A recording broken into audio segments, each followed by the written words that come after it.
हनुमान जी एक, उनके रूप अनेक और उनके स्थान अनेक अनेक।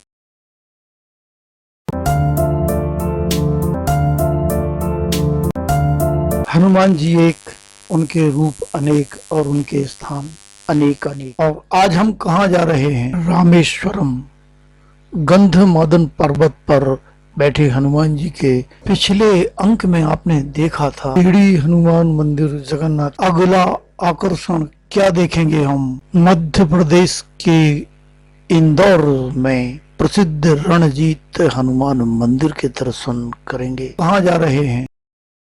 आज हम देख रहे हैं गंधमादन पर्वत पर हनुमान जी हमेशा के लिए विराजित हैं और इनके साथ राम जी भी हैं। हमारा घर कितना दूर है इस मंदिर से? 2030.8 किलोमीटर। रामेश्वरम से सागर का मार्ग और साधन, बस मार्ग, रेल मार्ग और हवाई मार्ग, आपको ये जानकारी दे रहे हैं हम। साधन क्या है आवागमन के? रामेश्वर कैसे पहुंचे?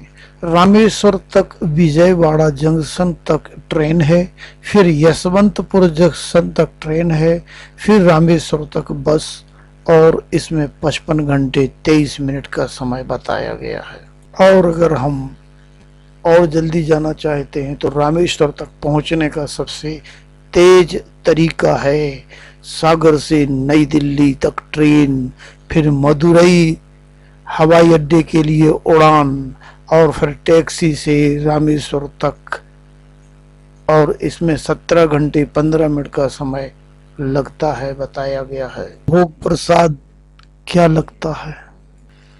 बारूणा नदी में डुबकी लगाने के बाद रामेश्वर महादेव में मत्था टेक कर बाटी चोखा और दाल बनाकर भोले बाबा को चढ़ाकर स्वयं प्रसाद ग्रहण कर मेले का भी लोग आनंद उठाते हैं। पास कहाँ क्या है दर्शनीय? आसपास के दर्शन में एक है मन्नार की खाड़ी में मौजूद रामेश्वरम, एक लोकप्रिय द्वीप शहर है। इसका ऐतिहासिक मूल्य अपनी एक अलग पहचान करता है। खूबसूरत वास्तुकला और आध्यात्मिक महत्व का एक आदर्श मिश्रण है। रामेश्वर मंदिर, जिसे तमिलनाडु के रामनाथ स्वामी मंदिर के रूप में भी जाना जाता है। दूसरा स्थान है रामेश्वरम में पंचमुखी हनुमान मंदिर, सबसे प्रसिद्ध मंदिरों में से एक है। उन्हें इस विशेष स्थान पर सेंदूरम से अलंकृत किया गया है। 2 मंजिला इस विशाल मंदिर में रखे चक्र पर भगवान राम के पैर अंकित हैं।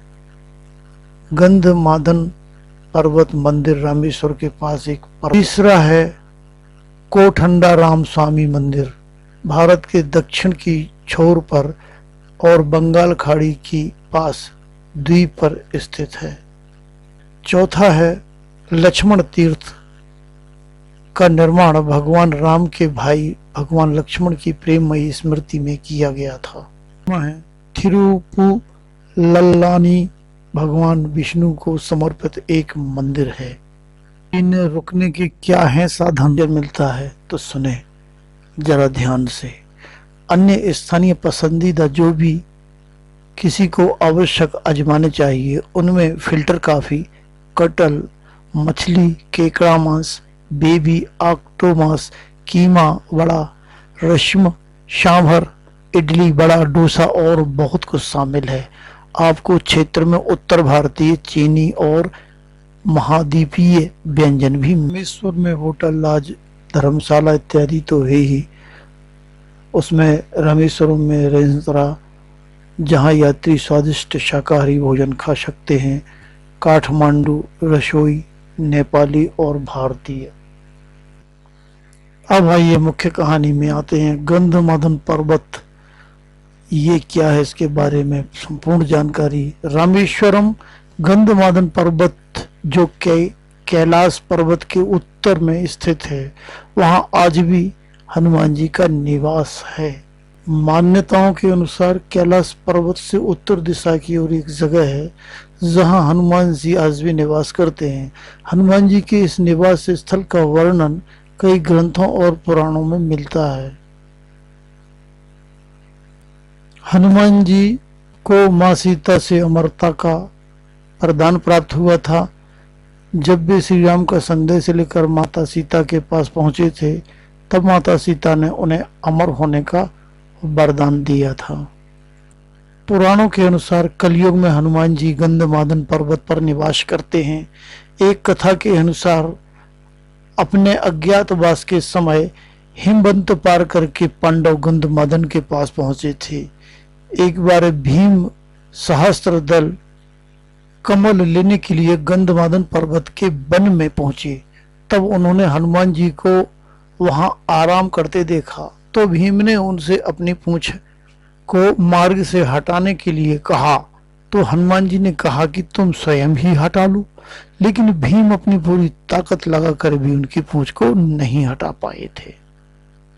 शास्त्रों में बताया गया है कि गंधमादन पर्वत कैलाश पर्वत के उत्तर में स्थित है। वहां महर्षि कश्यप ने तपस्या की थी। इस पर्वत पर गंधर्व, किन्नरों, अप्सराओं और सिद्ध ऋषियों का निवास है। इसके शिखर पर किसी भी वाहन से पहुंचना असंभव माना जाता है। गंधमादन पर्वत हिमालय के कैलाश पर्वत से उत्तर दिशा की ओर है। यह पर्वत कुबेर के राज्य क्षेत्र में था। सुमेरु पर्वत की चारों दिशाओं में गजदंत पर्वतों में से एक को उस काल में गंधमादन कहा जाता था।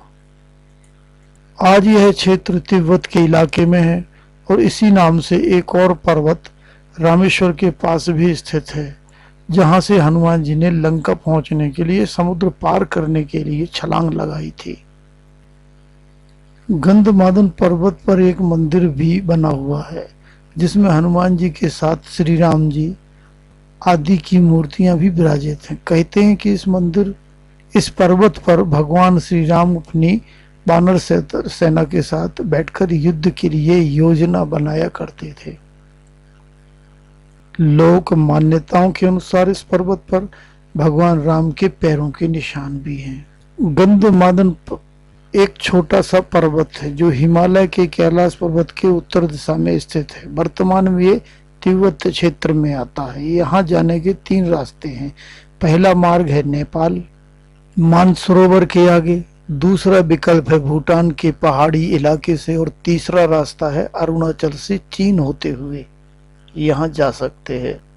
गंधमादन पर्वत बजरंगबली का निवास स्थान है। इस बात की पुष्टि कई पुराणों, हिंदू धर्म ग्रंथों में हुई है। श्रीमद् भागवत गीता में इस पर्वत के बारे में प्रमुखता से उल्लेख किया गया है। एक अन्य ग्रंथ महाभारत में भी इस पर्वत का विवरण है। इसमें पांडव और हनुमान के भेंट के बारे में बताया गया है। हनुमान जी ने पूरी धरती में गंधमादन को ही अपना निवास स्थान क्यों बनाया, इस बात का उत्तर श्रीमद् भागवत पुराण में मिलता है। इस धर्म ग्रंथ के अनुसार जब प्रभु श्री राम धरती से बैकुंठ को प्रस्थान कर रहे थे, तभी उन्होंने हनुमान जी को धरती पर रहने का आदेश दिया। प्रभु की इच्छा अनुसार बजरंगबली ने ईश्वरीय शक्ति से युक्त गंधमादन को अपना निवास स्थान चुना। पर्वत पर एक मंदिर है जिसमें बजरंगबली के साथ श्री राम जी की मूर्ति है। पुराणों के अनुसार इस स्थान पर प्रभु श्री राम ने वानर सेना के साथ मिलकर रावण के साथ युद्ध के लिए योजना बनाई थी। कई लोगों का मानना है कि आज भी इस जगह श्री राम जी के पद चिन्ह मौजूद हैं। अपने अज्ञातवास के दौरान पांडव हिमवंत पार करके गंधमादन पर्वत के पास पहुंचे। तभी भीम सहस्त्र दल कमल लेने के लिए इस पर्वत के वन में आए थे। वहां उन्होंने हनुमान जी को लेटा देखा। भीम ने बजरंगबली को उस स्थान से हटने को कहा, किंतु हनुमान जी नहीं हटे। उन्होंने भीम से उनका पैर हटाकर जाने को कहा। शक्तिशाली होने के बावजूद भीम हनुमान को नहीं हटा सके। इस प्रकार उनका घमंड भी चूर चूर हो गया। गंधमादन पर्वत अपने आप में बहुत खास है। पहले ये कुबेर के राज्य क्षेत्र में था। यहाँ हनुमान से पहले भी कई महानुभाव रह चुके हैं। महर्षि कश्यप ने तप किया था। इसके अतिरिक्त कई अन्य ऋषि मुनियों, अप्सराओं व किन्नरों ने भी इस पर्वत को अपना निवास स्थान बनाया था। गंधमादन पर्वत के नामकरण की कथा भी रोचक है। ग्रंथों के वर्णन के अनुसार इस पर्वत पर कई जड़ी बूटियों के वृक्ष हैं। पूरा वन इनसे सुगंधित होता है। इसी कारण पर्वत का नाम गंधमादन पड़ा। सुमेरु पर्वत की चारों दिशाओं में इन्हें गजदंत पर्वत के नाम से भी जाना जाता है। कैलाश के उत्तर दिशा के अलावा रामेश्वर में भी एक गंधमादन पर्वत है। इस स्थान से हनुमान जी ने समुद्र पार कर लंका पहुंचने के लिए छलांग लगाई थी। गंधमादन पर्वत का दूसरा नाम मान्यता है कि हिमालय के कैलाश पर्वत के उत्तर में गंधमादन पर्वत स्थित है। दक्षिण में केदार पर्वत है। मेरु पर्वत की चारों दिशाओं में स्थित गजदंत पर्वतों में से एक को उस काल में गंधमादन पर्वत कहा जाता था। समुद्र यानी खारा पानी। खारे पानी के किनारे पर कुंडों में मीठा जल। कहते हैं कि भगवान श्री राम ने अपने बाणों से इन कुंडों का निर्माण किया था। समुद्र के खारे पानी के किनारे पर कुंडों में मीठा जल निकलता है। वैज्ञानिकों की माने तो कुंडों के पानी से स्नान करने से शरीर के कई रोगों से छुटकारा भी मिलता है। यहाँ कुल 24 कुंड हैं। इनमें से 2 कुंड सूख गए हैं। 22 कुंडों में पानी है, पर स्नान 21 कुंडों पर करवाया जाता है, क्योंकि 22वें कुंड में सभी कुंडों का पानी हुआ करता है। रामेश्वरम मंदिर में दर्शन करने मात्र से मिलती है ब्रह्म हत्या जैसे पापों से मुक्ति। तमिलनाडु में स्थित रामेश्वर मंदिर में 12 ज्योतिर्लिंगों में से एक माना जाता है कि इस मंदिर में शिव जी के दर्शन करने मात्र से ब्रह्म हत्या जैसे पापों से मुक्ति मिल जाती है। जानिए रामेश्वर मंदिर के बारे में और भी आगे रोचक बातें। रामेश्वर मंदिर का इतिहास।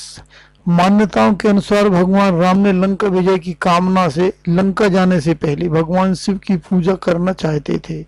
तब उन्होंने इस जगह महादेव के शिवलिंग की स्थापना कर पूजा अर्चना की थी। भगवान राम के नाम से ही इस जगह का नाम रामेश्वर द्वीप और मंदिर का नाम रामेश्वर पड़ा। 22 तीर्थों के जल से स्नान। यहाँ पर सुबह भक्तों के दर्शन कराने से पहले 22 तीर्थों के जल से स्नान कराया जाता है। पहले सभी इस मंदिर के अग्नि तीर्थ के समुद्र में स्नान करते हैं, फिर टेम्पल कैंपस में प्रवेश करते हैं। वहां पर 22 तीर्थों के जल से स्नान कराने के लिए 51 रुपए की रसीद कटती। अंदर जाते ही तीर्थों के कुंड से स्नान कराना शुरू हो जाता है। वहां कुछ लोग बाल्टी से पानी खींचकर लगातार लोगों पर डालते हैं। इसी तरह सभी तीर्थों के कुंड से स्नान करने के बाद कपड़े बदले जाते हैं। फिर उस शिवलिंग के दर्शन होते हैं जिसे श्री राम ने अपने हाथों से रेत से बनाया था। इस पूरी प्रक्रिया में करीब 2 घंटे का समय लगता है, तब जाकर शिवलिंग के दर्शन होते हैं। ये रामेश्वर भगवान की कृपा से हम आपको बता रहे हैं। आप देख लीजिए।